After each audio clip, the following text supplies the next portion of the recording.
Olá, pessoal! A nossa aula de atualidades do dia de hoje é para falarmos sobre a mais recente invasão da Ucrânia pela Rússia. O objetivo é a gente tentar construir aquela linha do tempo. Essa linha do tempo ela é extremamente importante para tentar entender por que, por exemplo, que a Crimeia foi reivindicada por Vladimir Putin como área que pertencia à Rússia, embora estivesse sob o domínio da Ucrânia desde a década de 1954, quando Nikita Khrushchev, o então líder soviético, doou o território da Crimeia para o território russo. É importante lembrar também por que é que nós temos duas províncias rebeldes no leste da Ucrânia, já que essa parte da Ucrânia está muito mais vinculada à Rússia do que necessariamente ao solo europeu. Legal? Então seja bem-vindo à nossa aula de hoje. Eu sou o professor Alex Mendes, de Atualidades de Economia, e nós estaremos juntos para uma super aula que estará dividida em duas partes. Essa primeira parte vai tentar entender até o expansionismo da OTAN e da União Europeia, e num segundo momento a gente vai ter a oportunidade de tentar entender especificamente o conflito atual e vermos aí como é que essa questão caiu em prova. Legal? Então vem para cá. Primeira questão importante é a gente lembrar que o território que hoje, é o que nós chamamos de Ucrânia, um país independente, na verdade, ele já fizera parte lá no passado do chamado Império Russo. Daí porque Vladimir Putin tenha dito que a independência da Ucrânia foi um erro e que a Ucrânia sempre fora um território russo. Você se recorda que o Império Russo, que teve o último czar, Nicolau II, dura até 1917, quando ocorre então a chamada Revolução Bolchevique, também conhecida como Revolução Comunista, que vai pôr fim à monarquia russa e vai criar, junto com 15 repúblicas, o que nós chamamos de União das Repúblicas Socialistas Soviéticas, a famosa União Soviética. A gente vai poder perceber que a Ucrânia era uma dessas repúblicas que compunham com a Rússia a União Soviética. E você se recorda também que nós vamos ter um outro grande evento que será definidor da Rússia e da União Soviética, que será a Segunda Guerra Mundial.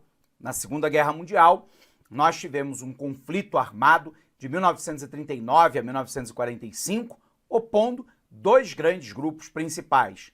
De um lado, as forças do eixo, Alemanha, Itália e Japão, e do outro lado, o grupo dos aliados, que incluía Estados Unidos, União Soviética, o Reino Unido, a França liberta, Canadá, Brasil e uma série de outros países. A guerra termina em maio de 45 na Europa e termina em agosto de 45 com a derrota do Japão na Ásia. A partir daí, começa um momento que nós caracterizamos no mundo como bipolaridade. A bipolaridade, também chamada de a velha ordem mundial, era a divisão do mundo em duas grandes esferas de poder. Do lado ocidental, do lado a oeste, os Estados Unidos capitalista como grande líder, e do lado oriental, a leste, a União Soviética comunista. Bom, nas palavras de Winston Churchill, uma cortina de ferro se abateu sobre a Europa, onde parte do leste europeu fora então dominado pelas forças soviéticas e pela ideologia comunista, enquanto que a chamada Europa Ocidental fora dominada basicamente pelos americanos numa ideologia capitalista.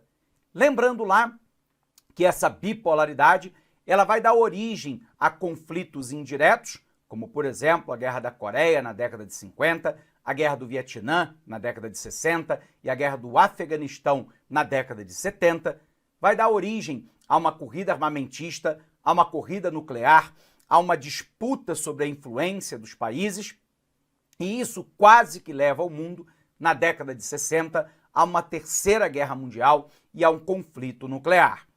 Bom, durante esse período inteiro, nós tivemos lá, como falamos, Nikita Khrushchev, que fora um líder soviético, doando o território que hoje voltou a pertencer à Rússia e que era da Rússia originalmente, para a Ucrânia.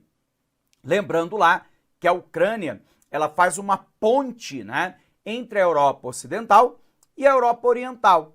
É importante a gente lembrar que, sob o ponto de vista físico, o continente é um só, que nós chamamos de Eurásia. Mas, na verdade, a Europa é a parte mais ao ocidente e a Ásia, de uma maneira geral, a parte mais ao oriente. A gente vai perceber que a Ucrânia está encravada, né, entre a Rússia e a Europa Ocidental e, portanto, é uma área estratégica extremamente importante naquela região. A gente vai observar também que, na sequência dos acontecimentos, em 1986, nós tivemos a explosão da usina termonuclear de Chernobyl, que foi o maior acidente termonuclear da história da humanidade até os dias atuais, com um vazamento de material radioativo, com a contaminação do ar, do solo, da água, numa imensa área no território que hoje ainda é da Ucrânia. Bom, a gente vai perceber também que há uma série de acontecimentos lá na década de 1980 que vão colocar fim à União Soviética. Primeiro, a União Soviética não conseguiu acompanhar o desenvolvimento científico e tecnológico liderado pelos Estados Unidos, tinha elevadíssimos gastos militares, tinha conflitos étnicos latentes, e lembrando que quando a gente fala de etnia, a gente está falando de cultura, né? E, portanto, são culturas diferentes. Por exemplo, países que compunham a ex-União Soviética são de maioria islâmica, enquanto que os russos são da etnia eslava, de maioria cristã ortodoxa. Na própria Ucrânia, há uma divisão. A porção centro-ocidental, ou seja, a oeste da Ucrânia, fala ucraniano como língua principal, enquanto que a porção a leste da Ucrânia é russo-parlante. Embora muitos falem ucraniano também, a maioria da população se sente muito mais próxima dos russos do que necessariamente do Ocidente. Daí que nós temos duas regiões lá que tentam, né, um processo de independência e uma possível anexação à Federação Russa. Nós estamos falando, né, de Luhansk, nós estamos falando de uma área de Donetsk, nós estamos falando de uma área maior que nós chamamos de Donbass. Bom, a gente vai perceber que a União Soviética tinha elevadíssimos gastos militares, tinha conflitos étnicos latentes, não era um sistema democrático, pelo menos não no sentido ocidental, né, de dar legitimidade àqueles que alcançam ao poder. E nós tínhamos lá, então, um processo de fragmentação política que começou em 1989, com a queda do Muro de Berlim, que dividia Berlim Ocidental sob controle britânico, francês e americano no pós-guerra, e depois que pertencia à Alemanha Ocidental, e Berlim Oriental, que pertencia à República Democrática da Alemanha, que era comunista. Em 1990, nós temos a reunificação da Alemanha e, em 1991, o fim da União Soviética. E é aqui que a Ucrânia entra de maneira muito especial. As 15 repúblicas que faziam parte da União Soviética, o segundo país mais importante, mais populoso e de maior extensão territorial é exatamente a Ucrânia. E a Ucrânia foi determinante ao declarar a sua independência da União Soviética para o fim da União Soviética. E parece que isso ficou muito marcado para Vladimir Putin, ex-agente da KGB, do Serviço Secreto Soviético, que sonha, ou parece sonhar ainda, com uma Rússia, né, com grande influência sobre a Ásia e parte da Europa. Perfeito? Vamos conferir um pouquinho disso e a gente já vai falando um pouquinho mais sobre a Ucrânia. Quais são os antecedentes dessa questão que você tem que lembrar, né? Lembrando que a aula de atualidades também serve para prova de redação, né? O atual território da Ucrânia já pertenceu ao Império Russo. Com a Revolução Comunista, a Revolução Bolchevique de 1917, a Ucrânia passa a fazer parte da área de influência da União Soviética, a União das Repúblicas Socialistas Soviéticas. Em 1954, numa decisão surpreendente, o então líder soviético Nikita Khrushchev transfere a península da Crimeia, que até então era parte da Rússia, para a Ucrânia, E a pergunta é, por que essa área ela é tão importante, professor? Porque na região da Crimeia nós temos aí um porto militar chamado de Sebastopol, onde boa parte, né, da frota russa hoje, da antiga União Soviética, lá atrás, está estacionada. E é uma importante área de controle também sobre a área do Mar Negro, que é uma área de ligação importante, né, entre a Europa Oriental e a Europa Ocidental. Portanto, a Crimeia é uma área extremamente importante, não por acaso. A gente vai observar que já na década de 2010, Vladimir Putin vai alegar que a população da Crimeia é uma população russo-parlante e que é um território russo e não ucraniano, que foi dado equivocadamente por Khrushchev. A Ucrânia vai fazer lá uma espécie de eleição para saber se a população queria permanecer sob o controle ucraniano ou voltar para a Federação Russa. A maioria da população quer a volta e ele anexa na força o território da Crimeia. Legal? Voltando. Em 1986, a usina termonuclear de Chernobyl explode, enviando uma fumaça radioativa para a Europa, e esforços desesperados são feitos para conter o danificado reator sobre uma cobertura de concreto.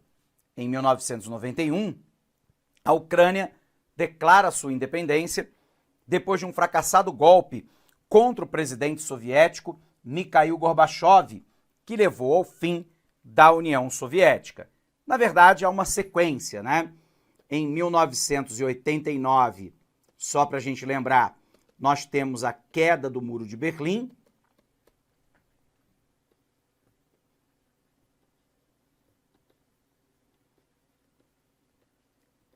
No ano seguinte, em 1990, a gente tem a unificação da Alemanha, ou a reunificação da Alemanha.